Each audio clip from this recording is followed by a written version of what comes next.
Comme l'affirme le pape François dans sa première encyclique Lumen Fidei, la compréhension de la foi est celle qui naît lorsque nous recevons le grand amour de Dieu qui nous transforme intérieurement et nous donne des yeux nouveaux pour voir la réalité. Encore de nos jours, il est possible de rencontrer des personnes qui ont mis leur vie au service de leur prochain en partageant cette nouvelle perspective qu'ils ont trouvée dans l'amour qu'ils portent pour le Christ. Aujourd'hui, à Focus catholique, nous vous présentons l'entrevue réalisée auprès d'un prêtre qui a passé sa vie à manifester la beauté inhérente à l'engagement radical pour le Christ et l'Église. Voici donc la deuxième partie de l'entretien avec le père jésuite Henri Boulade.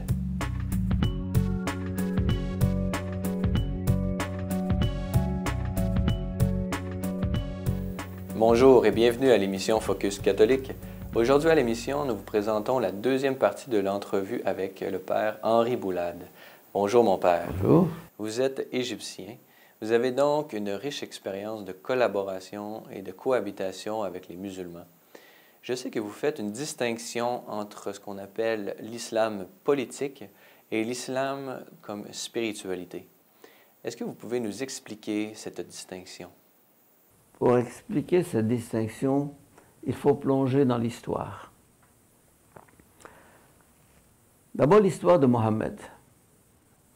Mohammed a commencé sa vie comme mystique et prophète, annonçant le Dieu unique, tendant la main aux Juifs et aux chrétiens, acceptant la diversité. Et tous les versets de cette époque mécoise se trouvent dans le Coran. Ils représentent le quart du Coran, à peu près comme contenu. Son message n'ayant pas été accepté, il a fait volte-face. D'abord, il a quitté la Mecque pour aller à Médine en 622. C'est le grand tournant de sa vie, l'hégire. Et puis, son message de paix, de conciliation, de réconciliation, son message spirituel est devenu un message guerrier, intolérant, violent, appel à la guerre, à la conversion envers et contre tout. Et les deux séries de versets, les Mécois et les Médinois, ont cohabité dans le Coran. Ils cohabitent toujours, c'est le même Coran, qui comporte des versets contradictoires. Les musulmans se sont rendus compte de cette incompatibilité entre ces deux séries de versets. Et donc, vers le Xe siècle, les ulémas de l'époque, les penseurs de l'époque, ont décidé que les versets médinois abrogeaient les versets mécois. C'est ce qu'on appelle la théorie de l'abrogeant et de l'abrogé. Alors, en d'autres termes, les derniers versets en date abrogent les premiers versets, qui sont les plus beaux. Et lorsque dans le dialogue islamo-chrétien, votre interlocuteur invoque ces premiers versets, c'est malhonnête, parce qu'il sait très bien qu'ils ont été abrogés. C'est malhonnête, parce qu'ils savent très bien que l'islam, qui avait demandé qu'il n'y ait pas de contrainte en religion, a établi la contrainte en religion, et que l'apostat est tué. Ils savent très bien qu'au début, on appelle à l'amitié pour les juifs et les chrétiens, et dans la seconde partie, on appelle à la guerre et à la violence. En d'autres termes, ces deux islams cohabitent dans le Coran. Et ces deux islams cohabitent sur la planète. Et le malheur actuellement, et pas seulement actuellement, mais depuis des siècles, c'est que les radicaux, ceux qui s'accrochent à cette version médinoise qui est devenue une version consacrée par l'islam sunnite et même chiite, c'est eux qui mènent la danse. Alors, quand dans une société comme le Québec, vous avez un nombre de musulmans tout à fait ouverts, tolérants, sympathiques, des amis, ils existent en Égypte, c'est la même chose. Et qui sont noyautés et manipulés par les extrémistes, qui sont les radicaux, qui sont les frères musulmans, pour mettre les choses de façon globale et simple. Hein. Alors, on se dit, mais c'est quoi l'islam? C'est ça ou c'est ça? Alors, chacun vous dit, l'islam, c'est la tolérance, c'est l'ouverture. Hein, et l'autre vous dit, l'islam, c'est ce que vivent les frères musulmans et les islamistes en général, pour prendre un concept plus large que le mot frère musulman. Alors, l'islamisme, c'est l'islam politique. L'islamisme, c'est l'islam intégral et intégrant et intégrateur et global qui fonde une société de A à Z, qui vous dicte tous vos comportements et qui est fondé sur ce qu'on appelle la charia. Alors, vous allez me dire, mais alors, prenons le premier islam, qui est l'islam des modérés, des libéraux. Mais je veux bien. Mais les libéraux sont les premiers à être persécutés par les autres. Prenons l'islam soufi, c'est-à-dire l'islam mystique, qui est un islam merveilleux, que j'ai travaillé, j'ai fait des conférences, j'ai fait des séminaires, j'ai fait des ateliers sur le soufisme musulman et la mystique chrétienne, parallèlement. C'est merveilleux. Ils sont persécutés. Leurs mausolées sont souvent brûlés. Alors, tout ce qui est islam modéré, islam libéral, islam mystique, islam spirituel, est contré par l'autre courant qui manie l'épée. C'est l'argument convaincant par excellence. Ou tu te tais, ou tu penses comme moi, ou je t'égorge. Alors, comme argument, c'est très fort, mais c'est très faible aussi. On me dira, mais ça, c'est une déformation de l'islam. C'est là l'ambiguïté profonde. Même le pape François, tout récemment, disait, il faut revenir au véritable islam. La question que je pose est la suivante. Quel est le véritable islam? Quel est-il? Dites-le moi. Alors les musulmans ont répondu eux-mêmes. Dans la théorie de l'abrogeant et de l'abrogé, ils ont décidé que l'islam médinois serait celui qui prime sur l'autre. C'est pour ça que j'avais une conférence, le titre d'une conférence l'année dernière, l'islam peut-il se réformer sans se dénaturer? L'islam peut-il se réformer sans se dénaturer? Tout le monde parle de la réforme de l'islam. Mais c'est quoi? Pour nous, la réforme de l'islam, la réforme d'une religion, la réforme d'un courant de pensée, c'est de revenir aux origines. Or, les origines de l'islam sont spirituelles, mystiques, tolérantes, ouvertes. Or, l'islam a opté pour, non pas pour les origines mécoises, mais pour Médine, qui est le système clos, politique, intégrant, intégré. Et c'est là l'ambiguïté foncière, le malentendu dans lequel nous sommes actuellement. Islam, que dis-tu de toi-même? Que face à ces contradictions de l'islam avec lui-même, un nombre de plus en plus grand d'Égyptiens, surtout de jeunes, quittent l'islam, pas pour entrer dans le christianisme, mais vers l'athéisme. Le phénomène de l'athéisme est un phénomène nouveau actuellement en Égypte. Il serait de l'ordre de plusieurs millions, ce qui est énorme. Et c'est tout nouveau. C'est peut-être déclenché par la Révolution, c'est peut-être déclenché par la désaffection par rapport aux frères musulmans, qui prônent justement cet islam pur et dur. Et nous ne pouvons pas sortir de cet islam pur et dur et dire, on n'en veut pas. Ne me dites pas ce qu'est l'islam, je n'en veux pas, globalement. Et il y a des chrétiens qui font la même chose avec le christianisme. Cette année, de janvier à mars, j'ai organisé un séminaire sur l'athéisme dans le centre culturel dont je suis directeur à Alexandrie. 40 heures, 10 fois 4 heures de rencontres avec des musulmans et des chrétiens sur l'athéisme. Ils ont présenté le sujet, Nietzsche, Marx, Sartre, l'athéisme dans l'islam, l'athéisme dans le christianisme, l'athéisme dans l'Antiquité. C'était passionnant. Hein? C'est une question qui se pose.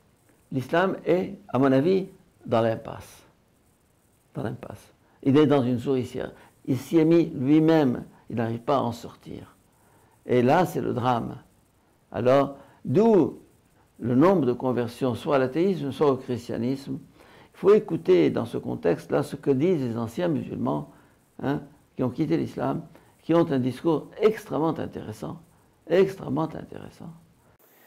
Vous avez consacré toute votre vie à l'étude et à l'enseignement. Quels sont les grands défis aujourd'hui en cette matière? Le grand défi de l'éducation, c'est le concept de liberté. Je parle d'éducation, je ne parle pas d'instruction. Éducation, le concept de liberté. C'est quoi la liberté? Faire ce qu'on veut? Ou faire ce qui est vrai? Faire ce qu'on doit?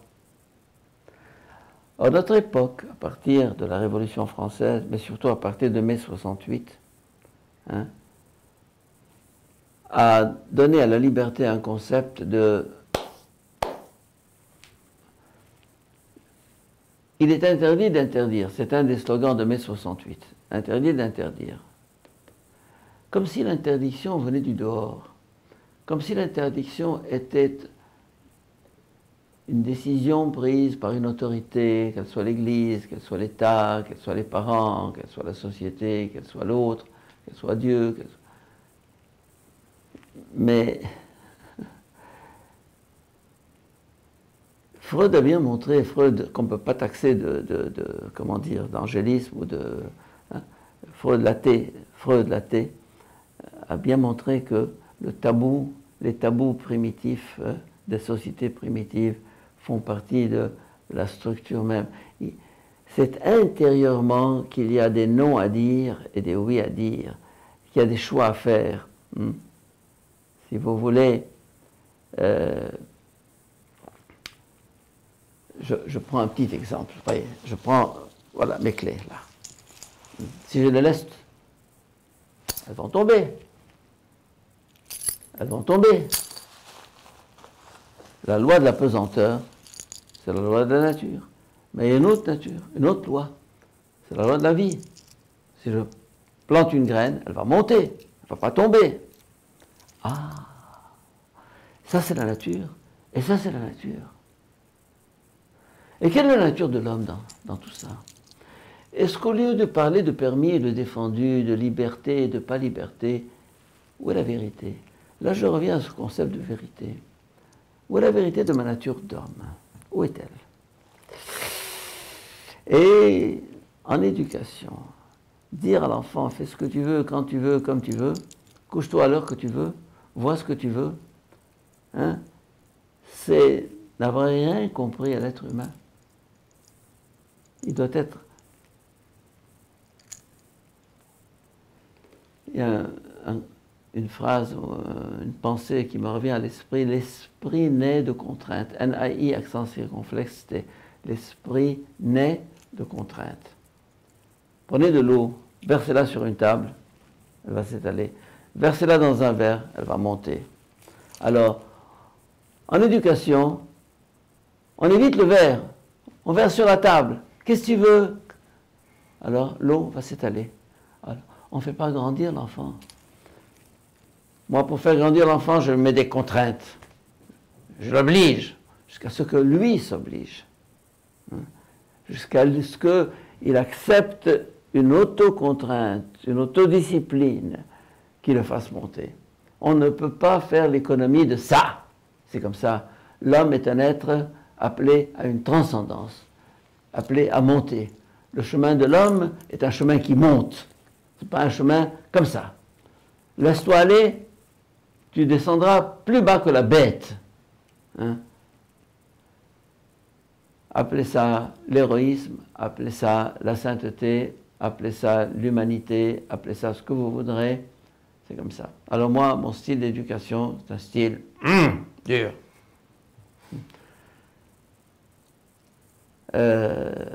Albert Camus, dans un de ses livres, Pilote de guerre, il a des propos très intéressants, sa manière de mener les hommes. Il dit, aimez vos hommes, mais sans le leur dire, et sans le leur montrer. Une statue, tu n'enlèves le moule que lorsque la statue est capable de se tenir elle-même. Alors, c'est pour ça que l'éducation, à mon avis, suppose une philosophie de l'homme, une philosophie de l'être humain, une philosophie de la liberté, pour ne pas se tromper. Et j'ai l'impression que, d'ailleurs, Prenez un homme comme Benjamin Spock, qui a écrit How to Raise Your Child. Je me rappelle un livre des années 40 ou 50.